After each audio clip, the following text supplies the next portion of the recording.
Welcome to Trading Lounge and the European indices for Thursday, September the 15th. So this has become a little bit more clearer now, this particular pattern here, and this would also be in line with the US markets as well. So we're looking for wave 1 here with an A wave, a B wave, and then 1, 2, 3, 4, 5 here for the C wave of 2, and then moving down at that point. So we'll also see, as we see 5 waves move up through here, we'll also see 5 waves that move to the downside coming through here as well. So there'll be 1 and 2, 3 and 4, and there'll be definitely some support of this. It's just logical, isn't it? And then there'll be an ABC here, and the reason I'm saying this for is because any shorting that you want to do, that will need to be done really from the tops rather, and we need to build in here. So if you can get a very small position, if you can count the 5 waves here and get a very small position, and then start sort of building here, I wouldn't bother shorting down here too much. Probably better off looking for the rallies at that point. So what I mean by that, if I can just copy that here for a moment, and once we've got that 5 wave sequence coming down here, then we should, from that top to that bottom here, we should see a 50-60% retracement level. So the idea is if you can get 3 or 4 or 5 small trades on the short side, above the 13,000, then we can build in from down here, because we're looking for a third wave to come down here, and the third wave should be longer than wave 1 here. Add another 60% onto that. So we should end up down, down here, down yonder here somewhere for the third wave, and the fourth wave, if all goes according to plan. It wouldn't be the first time I've made a mistake, but everything's looking pretty sort of good so far. So yeah, that's sort of how that would play out there, and we're talking about the same thing for the US markets as well. So keep an eye on the US market. So with the S&P here, we've got down here for 1, an A and a B wave here, and you may think that we should be putting wave 1 over here, and that's a pretty valid sort of situation as well. But there are some markets that haven't made a new low here.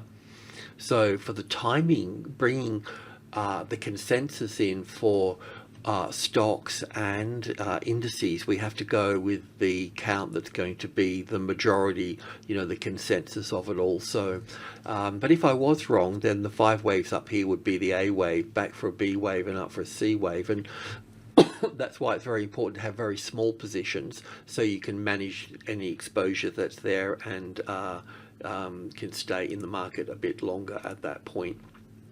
So yeah, I mean, if you see the S&P above the 4,000 and then you see it come back under the 4,000 as resistance, or group 2 here as a resistance, then you know that we're going to be going down further. And you also need to understand too that this is 1 and 2, and this will be 1 and 2 and 1 and 2 here.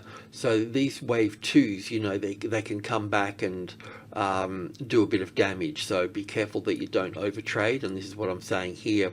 So from the top up here, we'll probably come down. Well, we would, if we come down, then we'll be in 5 waves, and the bounce will be somewhere around the 13,000 here, and then we'll have some sort of correction. And just like a ball, it's like a ball bouncing on the ground. The first bounce is the highest, the second one and the third one, until it drops down, and then it tries to save itself on the retest and can't do that. The retest will be on lower volume, and then it'll be down again. And this is also group 2 here, so you can build in shorts under the 72 here and under the 65, or the 12,650. So once group 2 here becomes the resistance, this little area through here, then it's leaving the 12,000, and will be 13,000, will be going down to the 12,000. But the 12,000 is important, but the 11,000 and 12,000 is important, but the 11,500 is more important, and we'll get into that once we start that journey downwards. So that's really how it's sort of shaping out. I thought we might have had the low here, but that's not the case. It's here.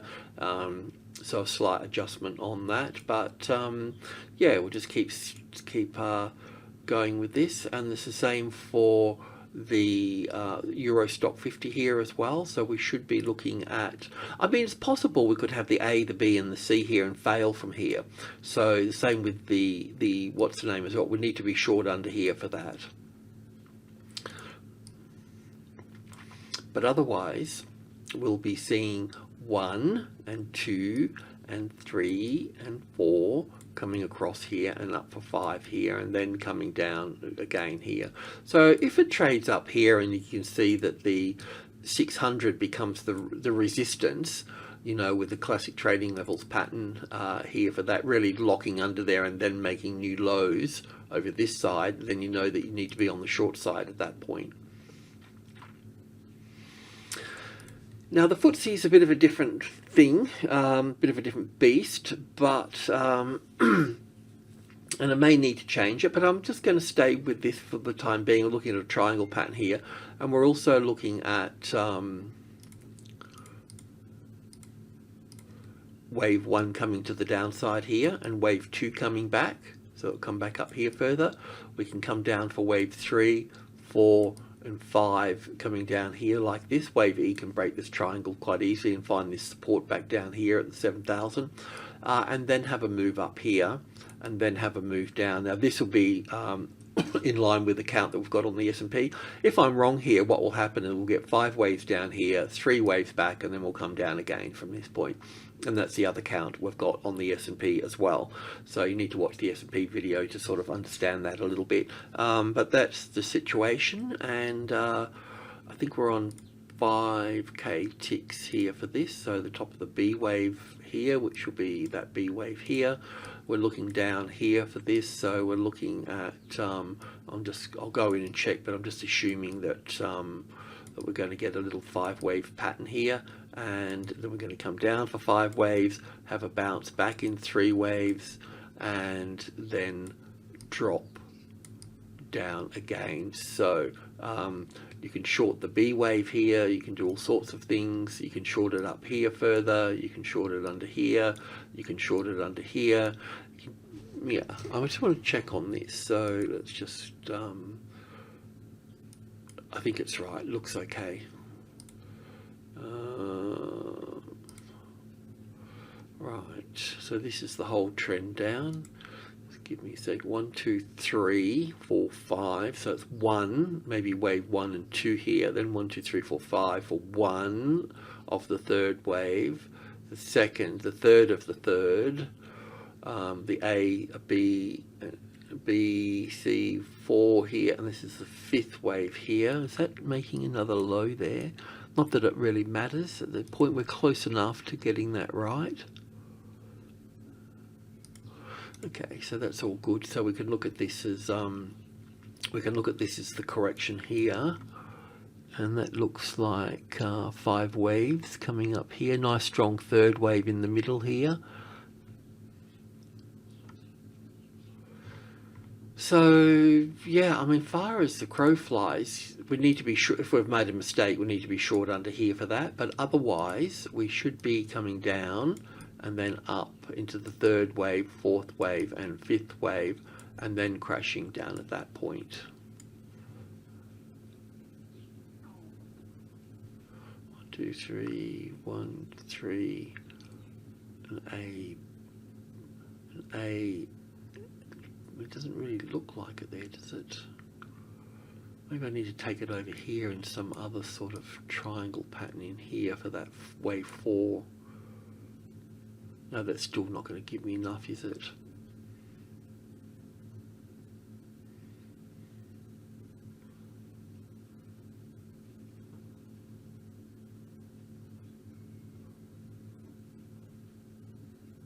I have to call that wave 3 there.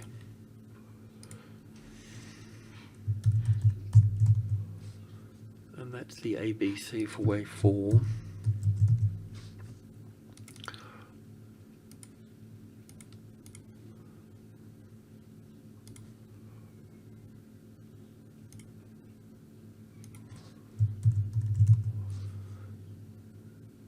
That's our 5 waves. I reckon that's our best bet at that point.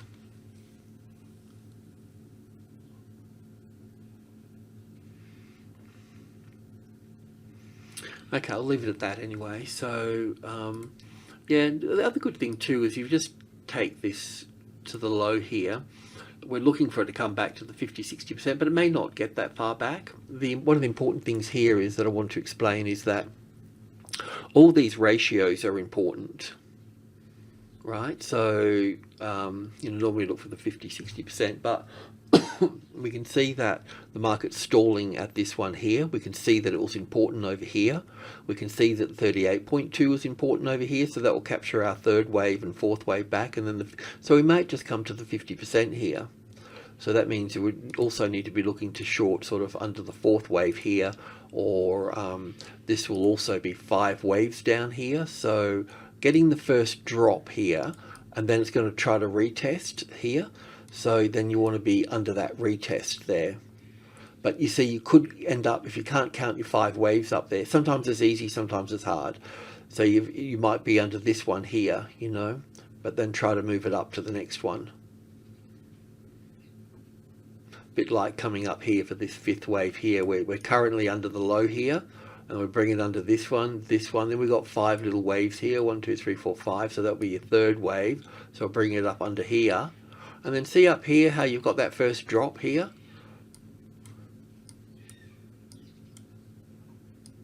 So you got your first drop here, and then even to refine that further, you can count little 5 waves down here. And then you've got the ABC pattern here. So you can go under the B wave here for that. And then also too, because you've got, if you could count that to the top in turn, you can short it, of course, but the other point is waiting for 5 waves down is always cool. And then you've got the A, the B, and the C wave here. Because you've got you could look for the 50, because you've got 5 waves here and you can count those, you could look back for the 50-60% and just short it at that point. You could drag that in there under this low as well. You can look for all the high, you can look for the resistance as well. So I always like to see, I don't know if you can see this, but you see how things see how you've got those, you've got all those open and closes through this price here, so that whatever price that is, that's important right in there. Oh, so 500, of course, it's going to be 510. So 1 is the strongest number, even though it is 10. 5 is important, and this number here is important. But so you can keep kind of breaking things down into fractals and working things. But how I just explained this top here is how I would approach this one over here if that was, if I was doing it here. So yeah, just it takes practice and takes a keen eye, and I mean you have to really love the markets to be able to sort of devote your intellect and your soul to the situation.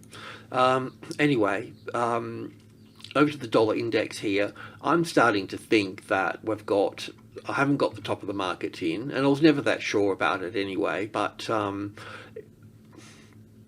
I'm thinking that we've got wave 4 here pulling back to this wave 4 of 1 lesser degree, and then we're going to be going higher here, which sort of, would be in line with the stronger yields as well. I mean, if the yields are going up, the US 10-year yields, and that's a pretty clean sort of wave structure as well. So when we look at those 10-year yields here,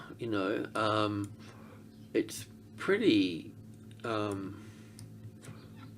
simple sort of structure we've got here, in terms of wave 1 and 2 here, 1 and 2 here, 1, 2, 3, 4, 5 here, and 4 and 5 coming up here, and then we've got 4 and 5, and I mean really we've got 5 waves off the low coming up to that point. So then we'll come back again as an ABC, and then we're going to go up again after that, because when you look at it, in the bigger picture of the scheme of things, all of this here coming down here, I mean, what I'm saying here is that we've got 5 waves coming up to the 5%, and then we're going to have an ABC correction, and we're going to go up again. Now it might be just an A and a B and a C, or it could be wave 1 and 2 and 3 here. So I mean, so the US dollar would need to be going up too, wouldn't it? But I don't know. I mean, I'm not that's not my basket really, but does make me wonder a little bit. So Yeah, and as I mentioned before, even when we get this wave 5 up here, it could just be wave 1 of a bigger picture to go to the upside. I'm thinking that this is wave 1. We're going to have an A and a B and a C pullback. So while the DAX and the Stock 50 and the FTSE and the S&P 500 and the NASDAQ are all going to be pushing to the upside in 5 little waves, then we'll see this pull back in 5 little waves, and then we'll see this push up.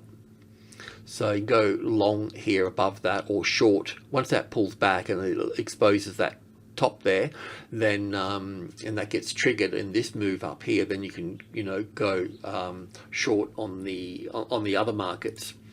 So with the euro here, if I put wave 4 in up here and count this down as 1, 2, 3, 4, 5 here, and then the same as the stock market, you know, look for a move up and then down again. But I want to be sure, so I don't want to short it in the box, so we need to short it back under the parity level here for that. You could have a crack at it up here if you want, you know, do what you need to do, but yeah, so that's where that is. And that would be the same for the pound as well, looking at, and I kind of like this count because up here we've got wave 1 and 2 here, and we've counted down here. This has been a bit of a blueprint really, because I had a nice clean count, you know. Maybe it won't be clean in the future and I'll ditch it and use something else, you know, but so the only thing bugs me about this is that we've got 5 waves up here. You know, that's the only thing that bugs. That's why it sort of bothers me with the other market as well. And then I've tried to look at this being an A wave here, a B wave here, and a C wave here. And I could look at that as a B wave because we do have a little overlap in here, but it doesn't really leave the rest of it in nice shape if I do that. But I was thinking that for the FX traders, if we do look at this as wave 1 here, an A wave and a B wave, let's just say that the market moves up. I'm not saying shorting while the price is here, and if it drops down here, don't short that, right? Don't short it. But if it moves up, or when it moves up, right, we can move that to here. When that moves up here, then bring that trigger up to wherever that low is, and there might be a second low up here that you could work with, you know. And then if this low is breached, then we'll be coming to the downside in line with stock, which I think would be about right, you know. 5 waves down to finish off here, and that would put me in line with the rest of the markets at that point, the stock market. And yeah, I won't go into my other count, but that would fit quite nicely with things. Alrighty, I'll leave it all at that. I think I've covered everything, haven't I? Sometimes I miss charts, like I did this morning with the Australia. I missed all the lithium stocks, so apologies about that. Rightio. Okay, cheers. Alrighty.